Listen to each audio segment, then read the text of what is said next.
ကျွန်တော်တို့ပတ်ဝန်းကျင်မှာနေတိုင်းလိုမြင်တွေ့နေရတဲ့ပြားလေးတွေဟာတကယ်တော့ကဘာမြေကြီးရပ်တည်နိုင်ဖို့အတွက်မရှိဖြစ်အရေးပါတဲ့တတဝါလေးတွေဆိုတာသင်သိပါသလားလူတော်များများကပြားတွေကိုအန္တရာယ်ရှိတယ်လို့ပဲမြင်ကြပေမဲ့တကယ်တော့သူတို့ဟာသဘာဝတရားရဲ့အလို့အကျိုးစားဆုံးသူရဲကောင်းလေးတွေပါ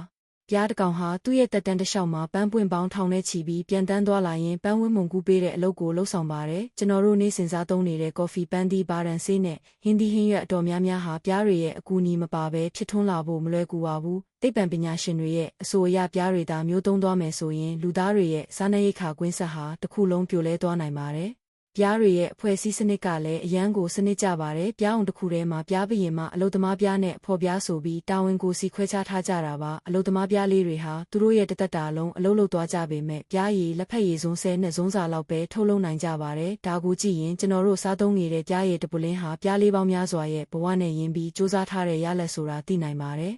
နောက်ထပ်ထူးခြားတာကသူတို့ရဲ့ဆက်သွယ်ရေးစနစ်ပါပြားတွေဟာပန်းဝေရည်အမြောက်များရှိတဲ့နေရာကိုရှာဖွေတွေ့ရှိတဲ့အခါအိမ်ပြန်လာပြီး Caronis လို့ခေါ်တဲ့အကနဲ့တခြားသူငယ်ချင်းတွေကိုလမ်းညွှန်ပေးတတ်ပါတယ်။နေမင်းကြီးရဲ့ဒီနေရာကိုကြည့်ပြီးအရက်မျက်နှာနဲ့အကွာအဝေးကိုတိတိကျကျဖော်ပြနိုင်တာဟာတကယ်ကိုအံ့ရဖို့ကောင်းတဲ့ပညာရပ်တစ်ခုပါ။ဒါတင်မကသေးပါဘူးပြားရည်ဟာတဘာဝရဲ့အံ့ဖွယ်ဆေးတစ်ခွက်လည်းဖြစ်ပါတယ်။သူ့မှာဘက်တီးရီးယားတွေကိုသေစေနိုင်တဲ့အာနိသင်ရှိလို့ရှေးခေတ်ကဒဏ်ရာတွေကိုကုသရာမှာတောင်အသုံးပြုခဲ့ကြပါတယ်။ပြားရည်ဟာဘယ်တော့မှမပုတ်တိုးပဲနှစ်ပေါင်းထောင်ချီကြာရှည်ခံတဲ့တစ်ခုတည်းသောတဘာဝအစားအစာလည်းဖြစ်ပါတယ်။ဒါကြောင့်နောက်တစ်ခါပန်းချံထဲမှာပြားလေးတွေကိုမြင်ရတဲ့အခါသူတို့ကိုအန္တရာယ်မပြုပါနဲ့သူတို့ဟာသိငယ်ပေမဲ့ကျွန်တော်တို့ရဲ့ကဘာကြီးစိမ့်လန်းဆိုပြီးဖို့နဲ့အစားအစာတွေပေါ်များဖို့အတွက်တစ်ဖက်တစ်လမ်းကနေတက်ပေးပြီးအလုံးလုံးနေကြတာဖြစ်ပါတယ်။